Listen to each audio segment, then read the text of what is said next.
So hi guys, welcome back to my channel CA learners.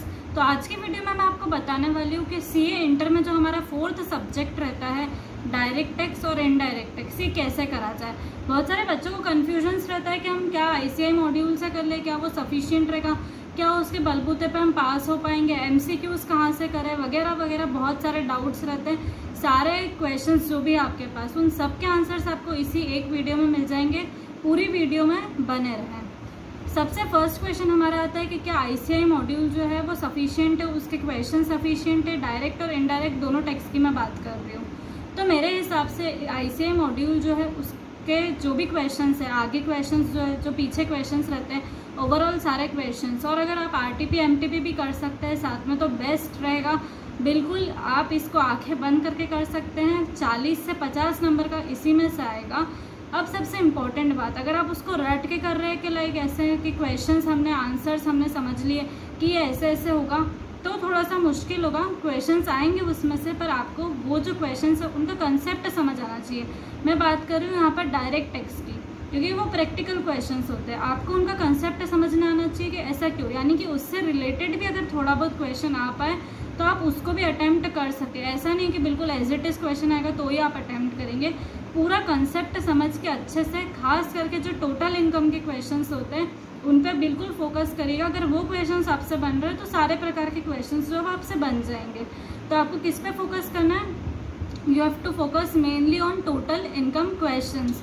याद रखना कि total income जो रहता है और बिजनेस प्रोफेशन, ये जो दो मैं बता रही हूँ हेडिंग्स, इनके क्वेश्चंस बिल्कुल अच्छे से करना है। आईसीआई मॉड्यूल बिल्कुल सफिशिएंट है। टाइम मिले तो एडिशनली आरटीपी और एमटीपी कर लो। थोड़ा और टाइम मिल रहा है अगर तो प्रीवियस ईयर के 2-3 अटेम्प्ट के, पास्ट ईयर के पेपर्स कर लो। बिल्कुल परफेक्ट आप सिचुएशन में आ जाओगे, किसी और का करने की ज़रूरत नहीं पड़ेगी। आईसीआई मॉड्यूल में बहुत ही लिमिटेड क्वेश्चंस होते हैं, आसानी से हो जाएंगे, बहुत ज़्यादा नहीं रहते। क्योंकि आप किसी और का प्रेफर करते हो तो हज़ारों क्वेश्चंस रहते हैं, उसमें से आप कंफ्यूज हो जाएंगे कि हम क्या क्या करें, और जो इंपॉर्टेंट क्वेश्चन है कभी कभार वही छूट जाते हैं। तो जो आईसीआई मॉड्यूल है लिमिटेड क्वेश्चन से, इंपॉर्टेंट क्वेश्चन से। अब याद रखिएगा कि आईसीआई मॉड्यूल में ऐसे कुछ क्वेश्चंस रहेंगे जो आपको टफ लगेंगे। अब इस सिचुएशन में हम क्या सोचते हैं कि यार चलो ये कर ले, टफ वाले बाद में करेंगे, और बाद में करने के चक्कर में अगर वो आपसे छूट गए तो ये बिल्कुल अच्छी बात नहीं है। मैं बता रही हूँ कि जो क्वेश्चंस आपको आईसीआई मॉड्यूल में टफ लगेंगे आप याद रख लेना मेरी बात, एग्जाम में वही क्वेश्चंस आपको एज इट इज या फिर थोड़ा बहुत फिगर इधर उधर करके वो आपको मिल जाएंगे पेपर में। तो इस ऐसे क्वेश्चंस जो आपको थोड़े टफ जा रहे हैं उनको बिल्कुल मार्क करके रख लेना, उनको समझ लेना, रट लेना। जो आपसे बन सके वो एग्ज़ाम में करके ज़रूर जाना है, बिल्कुल छोड़ के नहीं जाना है। और इस प्रकार से उसको करना है, इस टाइप से करना है कि अगर वो एग्ज़ाम में आ जाए, ऐसा समझ के करना कि यही एग्ज़ाम में आने वाला है, क्योंकि वो आ जाएगा। 10 क्वेश्चन आप मार्क करेंगे, उसमें से 2 से 3 क्वेश्चन आपको पेपर में मिल जाएंगे, याद रखना। अब बात आती है एमसीक्यूज़ की।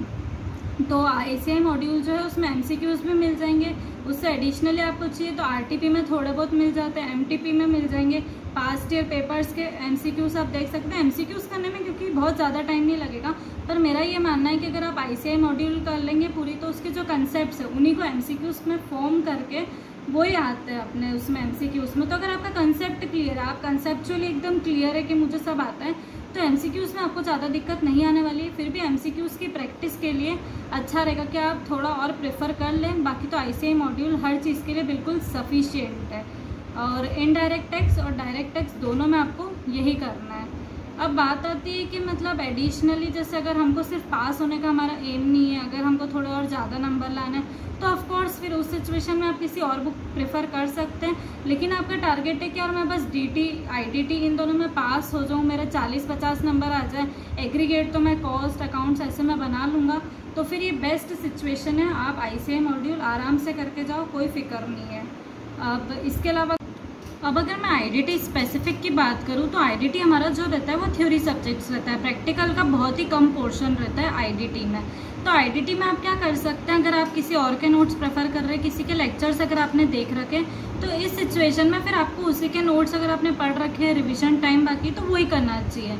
अगर अब आपने सेल्फ पढ़ा है, आपके पास कोई नोट्स नहीं है, सिर्फ आईसीआई का मॉड्यूल पढ़ा हुआ है, तो बस ICAI की मॉड्यूल में आपको थोड़ा कट शॉर्ट करके खुद समझना होगा। सेल्फ एक बार पूरी रीडिंग लगा लीजिए। एक बार रीडिंग में मैं श्योर हूँ कि आपको सब समझ में आने लग जाएगा, क्योंकि लैंग्वेज बिल्कुल टफ नहीं है, काफ़ी सिंपल और ईजी लैंग्वेज में उसमें लिखा हुआ रहेगा। तो एक बार पूरे कोर्स की रीडिंग लगा लीजिए, जितना आपसे हो पाए उतना कर लीजिए, वरना जो पीछे के क्वेश्चंस रहते हैं वो तो सारे चैप्टर्स के पढ़ने ही हैं आपको, उसमें कोई आपके पास ऑप्शन नहीं है। सारे चैप्टर्स के जितने भी पीछे के क्वेश्चंस MCQ और RTP MTP इनके जितने भी क्वेश्चंस हैं वो सब कर लीजिए प्रायोरिटी में। और अगर टाइम बच रहा है तो फिर पूरे चैप्टर्स की एक बार रीडिंग लगा लीजिए, तो इम्पॉर्टेंट आपको अपने आप उसमें समझ आ जाएगा। जो बोल्ड लेटर्स रहते हैं उसके अंदर का समझना है, बोल्ड लेटर्स जो रहते हैं वो लर्न करना है, हेडिंग्स अगर है तो लर्न कर लो।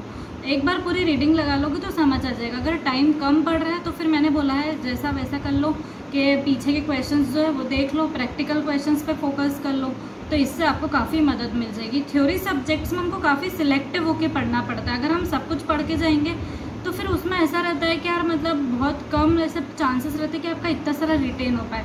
कुछ चैप्टर्स उठाओ जो कि इम्पोर्टेंट आपको लग रहे हैं कि इसमें से ज़्यादा वेटेज मतलब कवर हो सकता है, जो वेटेज रहता है चैप्टर्स का वो देख लो, वो चैप्टर्स की सेल्फ रीडिंग लगा लो। बाकी सारे चैप्टर्स के पीछे के जो ICAI के पीछे के क्वेश्चंस है वो कर लो, इतना सफिशिएंट होगा। क्वेश्चंस अगर थोड़े बहुत उसमें से आ गए तो उसी से रिलेटेड आएंगे क्वेश्चंस, एडिशनली तो और कहाँ से ही आएंगे, तो वो पढ़ लेना, इतना काफ़ी रहेगा। वैसे भी क्योंकि DT IDT ऐसा नहीं रहता है कि आपको एग्रीगेट में मदद करेगा, वो ऐसा थोड़ा टफ सब्जेक्ट पढ़ता है। वो इंडिविजुअल अगर आप उसमें 40-50 ले आते हो तो जो अकाउंट्स रहता है, कॉस्ट रहता है, ये थोड़े मार्क्स कवरिंग सब्जेक्ट्स रहते हैं, इसमें मार्क्स कवर हो जाएंगे। इसको आप इतना पढ़ लीजिए अभी एंड, क्योंकि अभी बिल्कुल बहुत कम टाइम बचा है, तो इसको इतना प्रिपेयर कर लीजिए कि इसमें एटलीस्ट पास हो पाए हम, यानी कि ये पूरा ग्रुप निकल जाए हमारा, इसकी वजह से पूरा ग्रुप नहीं अटके। तो थ्योरी सब्जेक्ट्स में मेरी हमेशा यही राय रहती है, सिलेक्टिव पढ़िए, क्वांटिटी मत जाइए, क्वालिटी पे जाइए, और काफ़ी अच्छे से पढ़िए, बिल्कुल भी छोड़ना नहीं है जो आए उसमें से एटलीस्ट। तो अगर आपको कोई चीज़ में डाउट है तो आप मुझसे कमेंट सेक्शन में पूछ सकते हैं। वीडियो पसंद आई हो, नॉलेज मिला हो तो वीडियो को लाइक करना ना भूलें और चैनल को सब्सक्राइब करना ना भूलें, और ऐसी वीडियोज़ जो रहेगी आपके लिए आती रहेगी। Thank you.